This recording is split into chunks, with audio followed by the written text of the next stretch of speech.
بھرپور کوشش کے باوجود ڈاکٹر عاصم حسین کی ضمانت نہیں ہو سکی ہے، اور اس میں سب سے اہم بات یہ ہے جو اس میں نیب کے حوالے سے جو کارروائی ہو رہی ہے اس پہ ضرور سوال اٹھتے ہیں جب وہ کہتی ہے کہ ڈاکٹر عاصم حسین نے 452 ارب روپے کی کرپشن کی ہے۔ یقینی طور پر 452 ارب روپے کی کرپشن کرنا پاکستان میں کسی بھی ادارے کے لیے، کسی بھی شخص کے لیے ناممکن ہے۔ پاکستان کی اکانومی کی سائز میں یہ ناممکن عمل ہے۔ اس لگتا یہ ہے کہ یہ جو تحقیقات ہے اس کا جو انداز ہے یا رخ ہے وہ کسی صورت سے بھی مناسب نہیں ہے۔ اس کے علاوہ نیب کی حالیہ کارروائی کی زد میں جناب آصف علی زرداری کے بہنوئی جناب منور تالپور بھی آ چکے ہیں، جس کا جناب آصف علی زرداری نے بہت ہی برا بنایا ہے۔ اس کے علاوہ حالیہ دنوں میں ہم نے دیکھا ہے کہ سندھ کے چیف سیکرٹری جو ہیں سندھ حکومت کے، ان کے خلاف نیب کی کارروائی کی اطلاعات ہیں۔ شرجیل میمن جو سندھ حکومت کے سابق وزیر اطلاعات و نشریات ہیں، ان کے حوالے سے نیب کی کارروائی اور ان کے خلاف ریفرنس مکمل طور پر تیار ہو رہا ہے۔ اس کے علاوہ اور دوسری کارروائیاں ہیں۔ وزیر اعظم یوسف رضا، سابق وزیر اعظم یوسف رضا گیلانی کے خلاف نیب کی کارروائی، سابق وزیر اعظم راجہ پرویز اشرف کے خلاف بھرپور نیب کی کارروائی،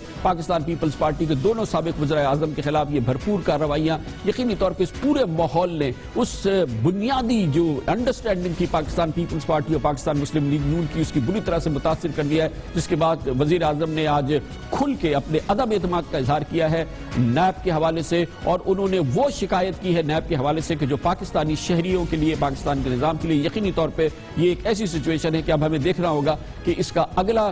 منصب کیا ہوتا ہے۔ حالیہ دنوں میں یہ دیکھنے میں بھی آیا ہے کہ مختلف بزنس گروپس کے حوالے سے جو نیب کی کارروائیوں کی خبریں میڈیا میں آتی رہی ہیں، اس حوالے سے جو چیزیں سامنے آتی رہی ہیں، اس سے پاکستان کے جو ٹاپ کے بزنس گروپس ہیں ان کے حوالے سے بھی بہت ہی تحفظات سامنے آئے ہیں، اور بہت ہی ایک ایسی سچویشن خراب پیدا ہوئی ہے جس سے بزنس ماحول بری طرح سے متاثر ہوا ہے۔ ارشاد گروپ کے سربراہ میاں محمد منشا کے خلاف مسلسل نیب کی کارروائی کی اطلاعات آ رہی ہیں، گو کہ مسلم کمرشل بینک جو MCB تھا وہ آج سے 26 سال پہلے پرائیویٹائز ہوا تھا، لیکن نیب اب اس کی کارروائی کر رہی ہے، اس کی تحقیقات کر رہی ہے۔ اسی قسم کی کارروائی ایک اور بہت اہم پاکستان کا جو انڈسٹریل گروپ ہے، اینگرو گروپ ہے، اس کی حوالے سے تحقیقات کی بار بار اطلاعات آتی رہی، خاص طور پہ جو حکومت کا کلیدی منصوبہ ہے LNG منصوبہ، LNG ٹرمینل منصوبہ، جس پر وزیر اعظم کا بھرپور اعتماد ہے۔ وزیر اعظم کے دستراز جناب شاہد خاقان عباسی کا بڑا بھرپور اعتماد ہے، اس کے خلاف بھی نیب کی تحقیقات کی اطلاعات آتی رہی اور میڈیا میں خبریں آتی رہی کہ اس میں اربوں خربوں روپے کی کرپشن ہوئی ہے۔ اسی طرح سے کوہ نور انڈسٹریز کے حوالے سے بھی خبریں آتی رہی ہیں۔ یقینی طور پر یہ تمام وہ پس منظر ہے جس نے وزیر اعظم کو آج یہ بیان دینے پر مجبور کیا ہے، اور جس کی وجہ سے نیب کا مستقبل اب انتہائی مشکوک ہو گیا ہے۔ دیکھنا یہ ہے کہ آگے چل کے کیا ہوتا ہے، اس پر مزید بات کریں گے، قانونی رائے حاصل کریں گے ایک چھوٹے سے وقفے کے بعد۔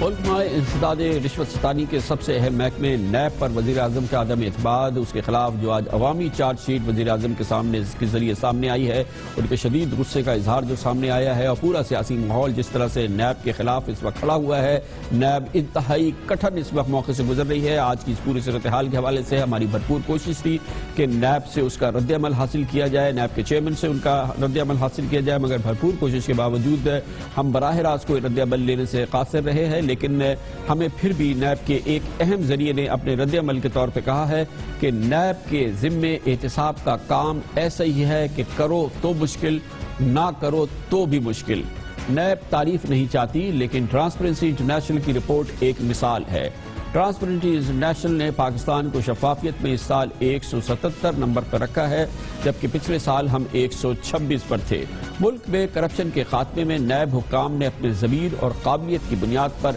اہم کردار ادا کیا ہے، یہ ہم سے کہا ہے نیب کے ایک اہم ذریعے نے، جو چاہتے یہ ہیں کہ نیب کا نام نہ آئے اور نیب کے اس اہم ذریعے کا بھی نام نہ آئے۔ لیکن آج کی صورتحال نیب کے مستقبل کے حوالے سے شکوک بھی پیدا کرتی ہے، سوالات بھی پیدا کرتی ہے۔ نیب کی آج کی کارروائیوں کے حوالے سے بہت ہی اہم سوالات اٹھاتی ہے، اور نیب کے سامنے اس وقت جو زیر تفتیش مقدمات ہیں یا انکوائریز ہیں، اس حوالے سے بھی یہ ایک بہت ہی مشکل صورتحال ہے، جو کہ یقینی طور پہ نیب کے لیے بھی بہت مشکل صورتحال ہے، اور اس کے مستقبل کے لیے بھی، ان کیسز کے لیے بھی، کیونکہ اس سے دیر پا اور بہت ہی کٹھن قسم کی قانونی پیچیدگیاں بھی پیدا ہو سکتی ہیں۔ ان کا جائزہ لینے کے لیے ہم نے دعوت دی ہے۔ ہمارے ساتھ موجود ہیں جناب خالد جاوید خان، جو پاکستان کے نامور ماہر آئین و قانون ہیں۔ بہت بہت شکریہ خالد جاوید خان صاحب، آپ فرمائیے گا کہ آج وزیر اعظم پاکستان نے عوامی سطح پر پبلکلی نیب پہ اپنے عدم اعتماد کا اظہار کیا ہے. انہوں نے کہا ہے کہ نیب جھوٹے کیسز بناتی ہے, لوگوں کے گھروں میں گھس جاتی ہے, لوگوں کے دفتروں میں گھس جاتی ہے, اور اس سے زیادہ سنگین الزام اس ادارے پہ نہیں ہو سکتا. اس ادارے کی موجودہ حیثیت کے حوالے سے آپ کیا کہیں گے وزیر اعظم کی اس عدم اعتماد کے پس منظر میں؟ آج کے وزیر اعظم کے بیان سے لگتا ہی ہے کہ کسی بڑی بنیادی ترمیم کا پیش خیمہ ہے, اور اس حد تک بات یہ جائز ہے کہ نیب کے خلاف عام شکایات ہیں کہ وہ پہلے گرفتار کرتے ہیں پھر انویسٹیگیٹ کرنا شروع کرتے ہیں, لیکن یہ قانونی سقم دور کیا جا سکتا ہے. اس وقت جو تمام جانب سے حملہ کیا جا رہا ہے یہ وہ لوگ ہیں جن کو نیب انویسٹیگیٹ کر رہا ہے, اور وزیر اعظم اس کے اندر شامل ہیں. تو یہ ایک بڑا اہم سنگ میل ہے نیب کے لیے اور پوری قوم کے لیے کہ پہلی بار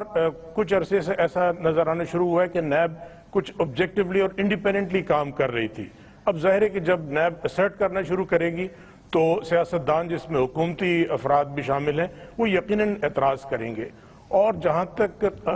قانون کی ترمیم کا تعلق ہے, یہ ترمیم کرنا پارلیمنٹ کا حق ہے, لیکن یہ ایک ٹرسٹ ہے. اگر وہ ترمیم اس لیے کی جاتی ہے کہ اپنے آپ کو بچانے کے لیے, تو پھر وہ آئین سے متصادم ہوگی وہ ترمیم, اور وہ یقیناً چیلنج کی جا سکتی ہے. لیکن خالد صاحب یہ بتائیے گا کہ اس وقت جو نیب کا ماحول ہے یہ ایک بہت ہی کٹھن ماحول ہے. آپ نے بھی کہا کہ نیب سے شکایت ہے, آپ نے پہلے جملے میں یہ کہا کہ یہ گرفتار کر لیتے ہیں اور اس کے بعد یہ کہتے ہیں. اس کا مطلب یہ کہ شکایت کا تاثر آپ سے لے کے وزیر اعظم تک موجود ہے. مگر یہاں صورتحال یہ ہے کہ صرف وزیر اعظم کو شکایت نہیں ہے, مسلم لیگ نون کو شکایت نہیں ہے, پاکستان کے حزب اختلاف کی سب سے بڑی جماعت کو سب سے زیادہ شکایت ہے. پھر پاکستان کی جو تیسری بڑی جماعت ہے پاکستان تحریک انصاف, اس کو بھی بڑی شدید شکایت ہے. پھر ہم جو عدالت عالیہ میں, عدالت عظمیٰ میں جب معاملات جاتے ہیں, سپریم کورٹ میں, ہائی کورٹس میں نیب کے حوالے سے, جو وہاں پہ معزز جج صاحبان کے ریمارکس سامنے آتے ہیں, جو آبزرویشن سامنے آتی ہیں, جو مسلسل آبزرویشن سامنے آتی ہے, اس کا مطلب یہ کہ نیب کے خلاف شکایات جو ہیں وہ اکراس دا بورڈ ہیں, اور اس کی جو کارکردگی کے حوالے سے جو ریزرویشنز ہیں وہ کم از کم جن اداروں کا ہم نے نام لیا, جن سیاسی جماعتوں کا ہم نے نام لیا, تو اس کا مطلب کیا یہ ہے کہ بنیادی طور پہ نیب کے قوانین میں بڑی تبدیلی کی ضرورت ہے, یا جیسے کہ عمران خان کہتے ہیں کہ نئی نیب بنانے کی ضرورت ہے؟ اس کے لیے ماحول تو سازگار ہے. دیکھیں کامران صاحب, سب سے پہلی بات ہمیں یہ سامنے رکھنا ہوگی کہ ہم احتساب کی دنیا میں ایک نومولود ہیں. ہمارے کلچر میں احتساب کا عنصر شامل ہی نہیں تھا. یہ صرف انتقام کو ہم احتساب آج تک کہتے رہے تھے. اب ظاہر ہے کہ جب یہ پروسیس شروع ہوا ہے تو اس کے اندر مشکلات بھی ہوں گی, اور مشکلات کا ازالہ یہ ہے کہ نیوٹرل جو لوگ ہیں وہ اس کو ایگزامن کریں, اور جو ترامیم کی ضرورت ہے اس کو بہتر بنانے کے لیے میرے خیال میں وزیر اعظم یا اور جو عناصر جو کہ نیب کے انڈر انویسٹیگیشن ہے وہ جن ترمیم کا ذکر کر رہے ہیں وہ نیب کو تباہ کرنے کے لیے ہے, اس کو ڈائلیوٹ کرنے کے لیے, نیوٹرلائز کرنے کے لیے ہے. جہاں تک عمران خان صاحب نے جو نیب کا حوالہ دیا وہ ایک رول ماڈل کے طور پہ ان کی گورنمنٹ ابھری تھی, لیکن انہوں نے جو نیب کے ساتھ حشر کیا ہے تو وہ بھی کوئی بہت اچھا پیش خیمہ نہیں ہے. اس وقت ضرورت ہے کہ نیب کو ہراساں کرنے کے بجائے اس کو امپروو کیا جائے, اس کی پرفارمنس کو. اور یہ ایک بہت اچھی علامت ہے کہ تمام لوگوں کو, اگر نیب سے ان لوگوں کو شکایت ہے جن کی نیب انویسٹیگیٹ کر رہی ہے, تو اس کا مطلب ہے بنیادی خد و خال نیب کا غلط نہیں ہے, ان کی سمت غلط نہیں ہے, صرف پروسیجر کو شاید امپروو کرنے کی ضرورت. مگر قاسم پھر نیب کو بچائے گا کون اس وقت؟ پوری سیاسی قوتیں, پوری جو جمہوری قوتیں ہیں وہ تو اس کے خلاف صف آ رہے ہیں, اس میں کوئی دوسری بات نہیں ہے. جن تین جماعتوں کے ہم نام لے رہے ہیں وہ بھی, اور جن کے نام ہم نہیں لے رہے وہ سب نیب کے خلاف صف آ رہے ہیں. مجموعی طور پر جو صورتحال ہے وہ ہم نے آپ سے, آپ کے علم میں ہے, تمام چیزیں آپ کے علم میں ہے, تو اس ادارے کو اگر بچانا ہے پاکستان میں انسداد رشوت ستانی کے, اس احتساب کے اس ادارے کو, اور بدقسمتی کی بات یہ ہے کہ اس کی ابتدا بھی جناب نواز شریف کے دور میں 1997 میں ہوئی تھی جب انہوں نے احتساب بیورو قائم کیا تھا, پھر اس کے بعد وہ پھر نیب میں تبدیل ہوا. تو اس کو بچائے گا کون؟ یہ کون آئے گا اس نیب کو بچانے کے لیے؟ کیونکہ ہمیں تو یہ لگ رہا ہے کہ اس پر کوئی بڑی قدغن آنے والی ہے, کوئی بڑی کارروائی ہونے والی ہے, کوئی بڑی تبدیلی آنے والی ہے.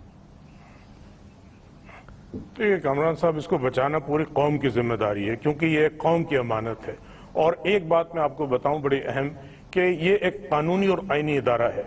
احتساب تو ہونا ہے, اگر قانونی اور آئینی ادارے کے ذریعے احتساب کو روکا گیا تو پھر جو ایکسٹرا کانسٹیٹیوشنل فورسز ہیں وہ احتساب کریں گی، اور وہ بڑا تکلیف دہ احتساب ہوتا ہے، اس سے قوم کئی دفعہ گزر چکی ہے۔ تو بہتر یہ ہے کہ ہم اس احتسابی نظام کو قبول کریں اور اس کو مستحکم کریں جو آئین کے اندر رہتے ہوئے، کیونکہ ویکیوم نہیں ہو سکتا ہے۔ اگر اس ادارے کو آپ تباہ کریں گے تو وہ احتساب ہوگا جو کہ شاید شکایت کرنے کا موقع بھی نہ مل سکے۔ اچھا، آپ کے خیال میں جہاں آپ فرما رہے ہیں کہ کچھ اصلاحات کی ضرورت ہے، اور ہر ادارے میں ہوتی ہے، اس میں تو کوئی ڈاؤٹ ہی نہیں ہے کہ بہتری کی گنجائش ہوتی ہے، اصلاحات کی ضرورت ہوتی ہے، غلطیوں سے سبق سیکھنے کی ضرورت ہوتی ہے، مگر آپ کے خیال میں یہ کام پارلیمنٹ سے نہیں ہونا چاہیے؟ اس کے لیے کوئی ایک بڑا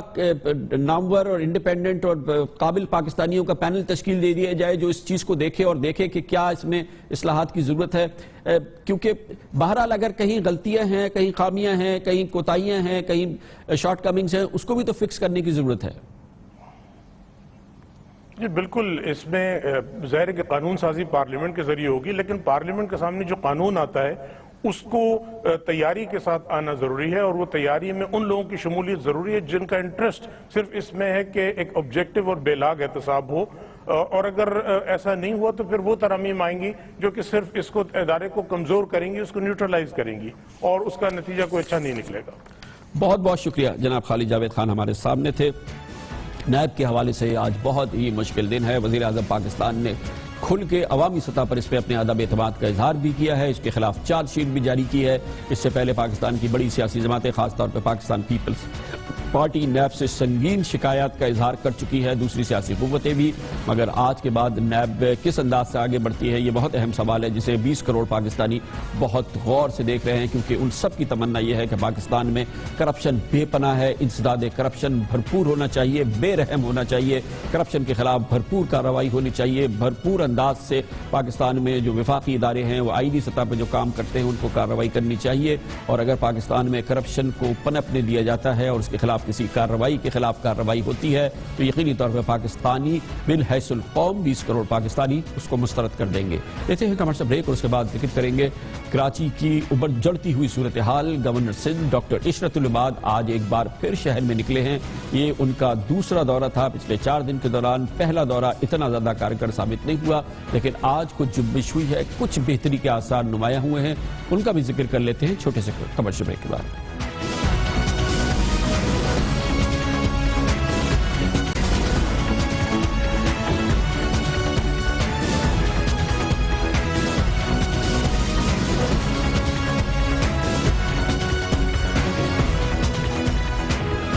مسلسل اپنے اس پروگرام کے ذریعے ہماری کوشش ہوتی ہے کہ پاکستان کا سب سے بڑے شہر تجارتی دارالحکومت کراچی کے مسائل آپ کے سامنے رکھیں، اور پورے پاکستان کو اور پوری دنیا میں جہاں جہاں ہمارے ویورز ہیں پاکستان کے اس سب سے بڑے شہر کی جو خراب ترین صورتحال ہے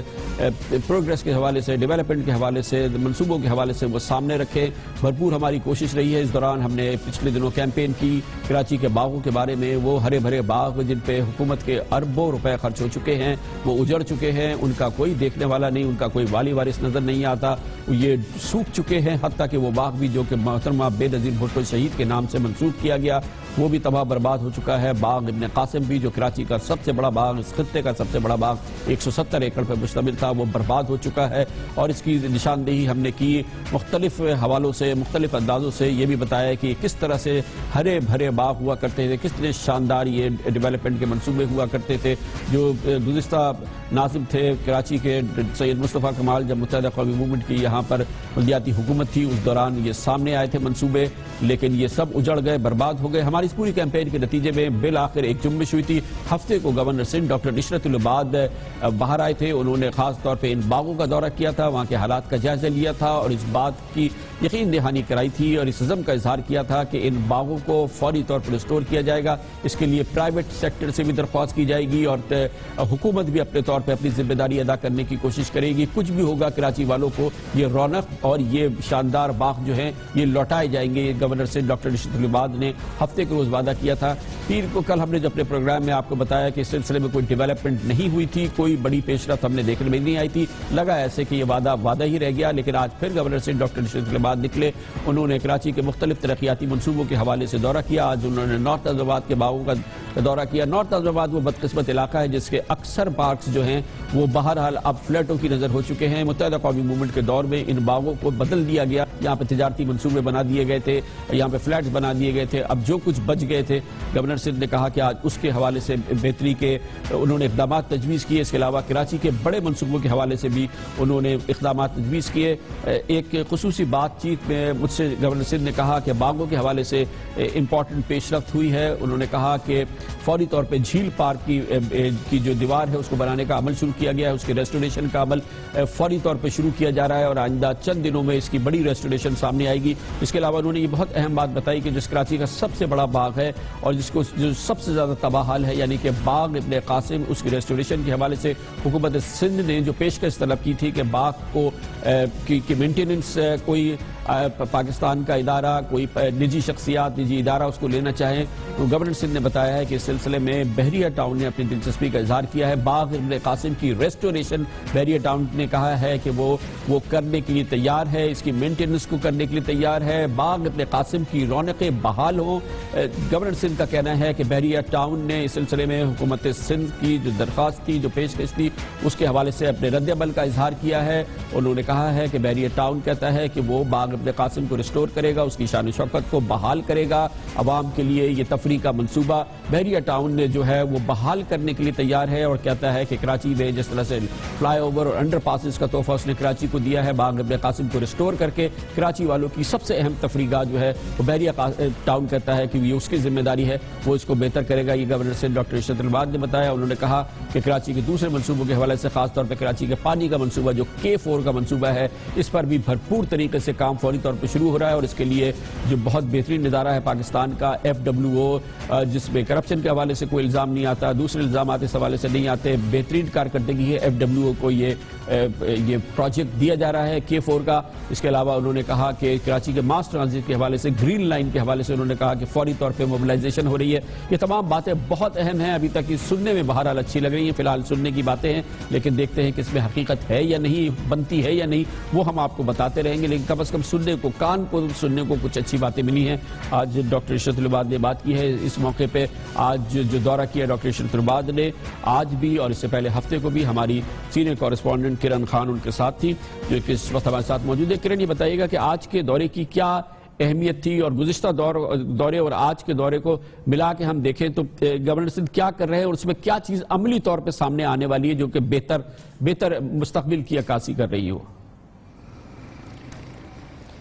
جی بالکل کامران خان صاحب, جو ہم نے خاموشی دیکھی تھی گورنر سندھ کی جانب سے بلدیاتی جو ایشوز تھے, جو سیوک ایشوز تھے, اس حوالے سے اب وہ خاموشی جو ہے وہ ختم ہوتی ہوئی نظر آ رہی ہے. 13 فروری جیسے ہفتے کو انہوں نے مختلف پارکس کا دورہ کیا تھا, اسی طرح آج انہوں نے جو گرین لائن اور اورنج لائن کے جو منصوبے ہیں,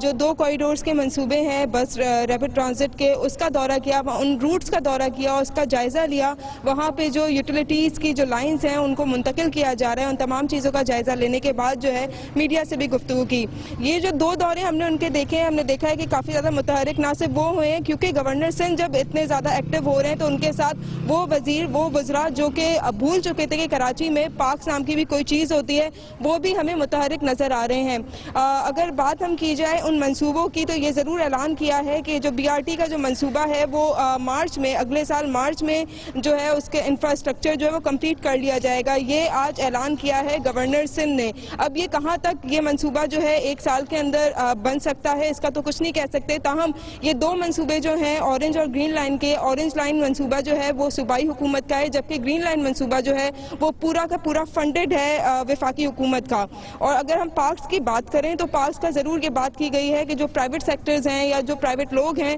جو خواہش مند ہیں کہ کراچی کے پارکس کو وہ حاصل کریں اور اس کی دیکھ بھال وہ خود کریں, اس پر بالکل بات چیت ابھی جاری ہے, رابطے بالکل ہو رہے ہیں, لیکن اس لحاظ سے اب تک کوئی معاہدہ نہیں ہوا. اگر آفیشلی ہم کسی معاہدے کی بات کریں تو وہ چیز نہیں ہوئی, لیکن فیصلہ ضرور کیا گیا ہے حکومت کی جانب سے اور ان لوگوں کو انوائٹ بھی ضرور کیا گیا ہے جو بے غرض ان پارکس کی جو ہے بحالی کے لیے اپنا کردار ادا کر سکتے ہیں. تاہم اس بات کی تنبیہ بھی ضرور کی گئی ہے کہ ان پارکس کو اپنے کمرشل استعمال کے لیے یا کمرشل یوز یا اس کی تشہیر کے لیے قطعی طور پر استعمال نہ کیا جائے. اس وقت بھی میں جھیل پارک میں موجود ہوں جہاں پہ گورنر سندھ ہفتے کے روز آئے تھے اور اس وقت انہوں نے ہدایت دی تھی کہ کہ یہاں پہ باؤنڈری والز جو ہیں وہ قائم کر دی جائیں، کیونکہ چائنا کٹنگ کی وجہ سے بہت سارے ایریاز جو ہیں پارکس کے وہ لوگ قبضہ کر رہے ہیں، جس کی وجہ سے اب میں دیکھ سکتی ہوں کہ کافی زیادہ یہاں پر جو ہے کام ہو رہا ہے اس وقت باؤنڈریز جو ہیں قائم کرنے کے لیے۔ مٹی بھی ہمیں نظر آ رہی ہے، پتھر بھی یہاں پر موجود ہیں، تاہم جو سست روی ہے، جو ہم نے ہفتے کے روز جتنا زیادہ ایکٹیو دیکھا تھا وزیر بلدیات کو، کمشنر کراچی کو اور جو یہاں کے ایڈمنسٹریٹر ہیں ان کو جتنا ایکٹیو دیکھا تھا، اس طریقے سے ایکٹیو اس وقت نہیں دیکھتے جب ان احکامات کو پورا کرنے کی بات آتی ہے۔ اگر یہ چاہیں تو یہ باؤنڈری والز ایک ہفتے میں بھی بن سکتی ہے، تاہم اب تک 4 دن گزر گئے ہیں، چیزیں یہاں پر موجود ہیں، لیکن اگر پوری طریقے سے ہم کہیں قائم کر دی گئی ہے تو یہ ممکن نہیں ہوگا۔ بہت بہت شکریہ، بہت بہت شکریہ۔ کرن خان ہمارے ساتھ موجود ہیں۔ بہرحال ابتدا ہوئی ہے، جنبش ہوئی ہے، کچھ نہ کچھ تو بگننگ ہوئی ہے، یہ ہم نے آپ کے ساتھ شیئر کی۔ کمرشل بریک اور اس کے بعد ذکر کریں گے وزیر اعظم جناب نواز شریف نے جنوبی پنجاب کے شہر لودھرا کے لیے ایک بڑے پیکج کا اعلان کیا تھا۔ یہ اس وقت ہے جب لودھرا کا ضمنی انتخابات نہیں ہوا تھا، کانٹے کا مقابلہ ہونا تھا پاکستان تحریک انصاف کے جہانگیر ترین اور پاکستان مسلم لیگ نون کے صدیق بلوچ کے دوران وزیر اعظم وہاں گئے تھے اور کئی ارب روپے کے ایک بڑے منصوبے کا اعلان کیا تھا۔ اب اس پہ عمل درآمد کا وقت ہے۔ جہانگیر ترین صاحب کہتے ہیں کہ رات گئی بات گئی، کیونکہ وہ الیکشن جیت گئے ہیں، اس کے لیے لودھرا کے منصوبے پر عمل نہیں ہوگا۔ اس کے بارے میں بات کرتے ہیں ایک وقفے کے بعد۔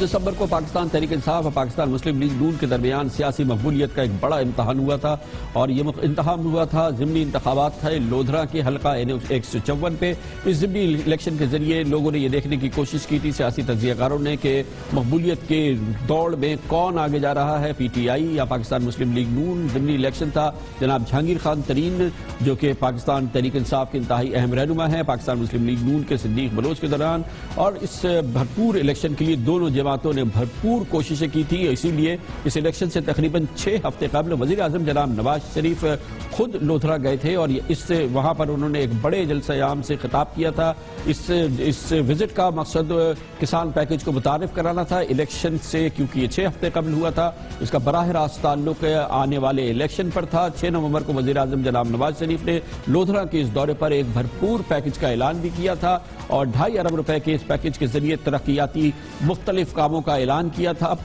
جب یہ اعلان ہوا تھا، اس کے بعد جب الیکشن ہوا، یعنی کہ 23 دسمبر کا جب الیکشن ہوا، جناب جہانگیر خان ترین یہ بھرپور طریقے سے یہ الیکشن جیت گئے۔ پاکستان مسلم لیگ نون کو یہاں پر بڑی شکست ہوئی۔ اس کے بعد سے یہ سوالات جنم دینے لگے کہ کیا وزیر اعظم جناب نواز شریف کا لودھرا پیکج اب بھی اسی شد و مت سے، اسی انداز پہ اس سے عمل درآمد ہو گئے یا نہیں۔ فی الحال اس اعلان کو تقریباً 100 روز ہو گئے ہیں، مگر ان کے ناقدین کہتے ہیں کہ شاید اب اس انداز سے اس پہ عمل نہ ہو، اور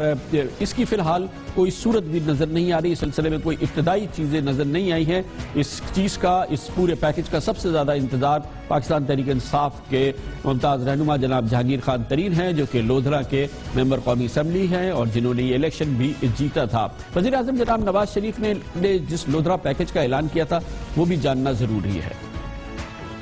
لودھرا کے حوالے سے ڈگری کالج کے حوالے، دنیا پور میں ڈگری کالج کے حوالے سے، لودھرا میں یونیورسٹی کے حوالے سے، پھر پینے کا پانی جو ہے اس کے حوالے سے بات کی ہے، اور پھر فارم ٹو مارکیٹ روڈز کی بات کی ہے، کھیتوں سے منڈیوں تک سڑکیں، جس کا کہ اب جو منصوبہ شروع ہو بھی چکا ہے، اور پھر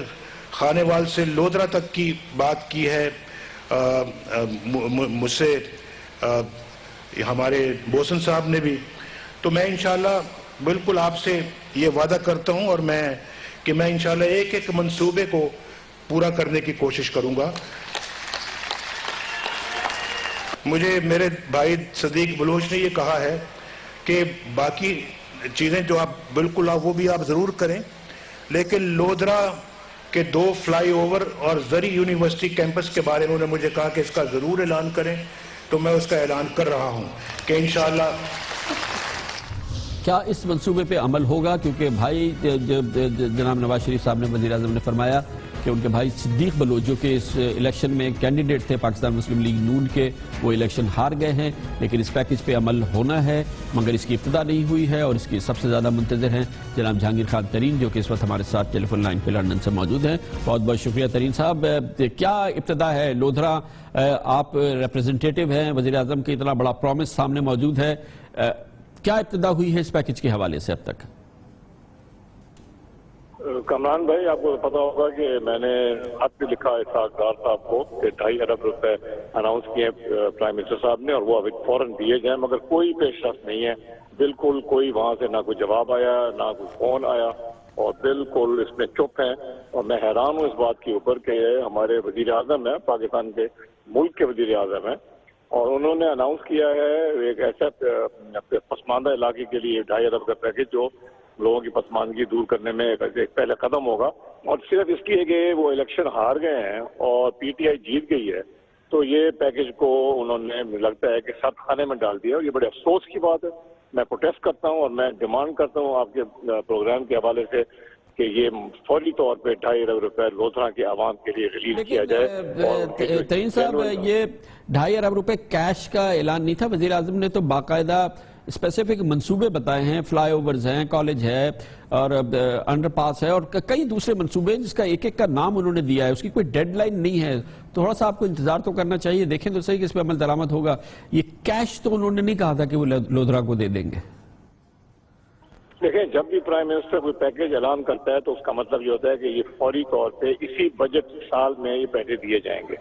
یہ تو کبھی نہیں ہوتا کہ ہم اعلان کر دیں کہ جی ہم آپ کو اگلے 2 سال کے بعد دیں گے یا 1 سال کے بعد دیں گے. یہ تو فوری طور پہ اعلان کیا جاتا ہے، لوگ ڈیمانڈ کرتے ہیں، وہ اعلان کرتے ہیں اور وہ فوری طور پہ ایک پروسیس شروع ہو جاتا ہے. اس میں فائنانس ڈپارٹمنٹ جو ہے وہ ایک ایلوکیشن کر دیتی ہے، اس پہ یہ پرائم منسٹر کا ایک اسپیشل ڈسکریشنری فنڈ ہوتا ہے، وہ ہر اسی بجٹ میں وہ موجود ہے،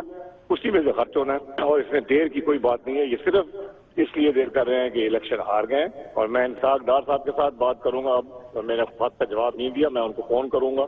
ان سے میں پوچھوں گا، میں ان سے اگر ملنے کی ضرورت پڑی میں ان کو ملوں گا، میں قومی اسمبلی میں آواز اٹھاؤں گا، میں ہر حد تک جاؤں گا. بہت شکریہ جناب، بہت شکریہ جناب جہانگیر خان ترین. بالکل آپ کریں، یہ آپ کا حق ہے. کمرشل بریک اور اس کے بعد ذکر کرتے ہیں اندرون سندھ جو ترقی ہے، کراچی کے علاوہ جو ترقیاتی منصوبوں کا حال ہے اس کا بھی ذکر ہم مسلسل اپنے اس پروگرام کے ذریعے کر رہے ہیں. آج ذکر کرتے ہیں سید خورشید شاہ قائد حزب اختلاف کے سکھر کا. ایک وقفے کے بعد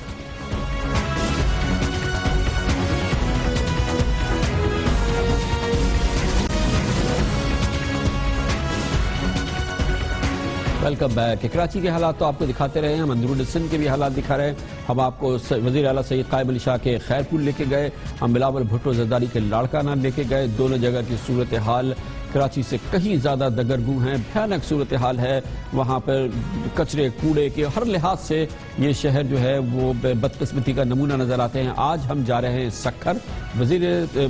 قائد حزب اختلاف جناب سید خورشید شاہ کا آبائی شہر سکھر اور پاکستان پیپلز پارٹی کی حکومت کا یہ 8واں سال ہے. سکھر کی حالت کیا ہے یہ ہم آپ کو دکھاتے ہیں اپنے نمائندہ خصوصی اختیار کھوکر کی رپورٹ میں.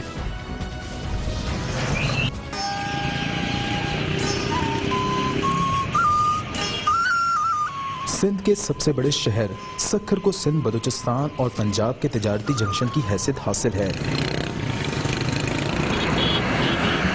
دریا سندھ کے کنارے پر واقع ہونے کے باوجود سکھر کے شہری پینے کے صاف پانی سے محروم ہیں. شہر کے سب سے بڑے واٹر ٹریٹمنٹ پلانٹ کی بحالی کا افتتاح قائد حزب اختلاف سید خورشید شاہ نے 2012 میں کیا، لیکن اب تک مکمل نہیں ہو سکا اور شہریوں کو پچھلے 4 برس سے دریا کا گدلا پانی فراہم کیا جا رہا ہے.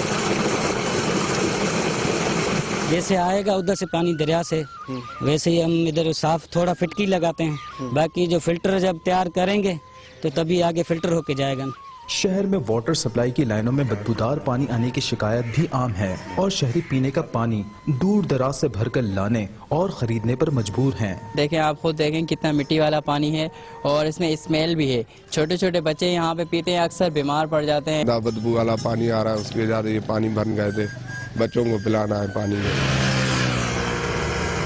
شہر کی طرف آنے والی ہائی ویز اچھی حالت میں ہیں، لیکن شہر کی اہم سڑک بندر روڈ کو چھوڑ کر اکثر سڑکیں ٹوٹ پھوٹ کا شکار ہیں. سڑکوں کی خراب حالت اور انتظامیہ کی غفلت سے تنگ آ کر عوام نے شہر میں جا بجا احتجاجی بینرز لگا دیے ہیں. 22 ارب سے زیادہ کا پیکیج یہاں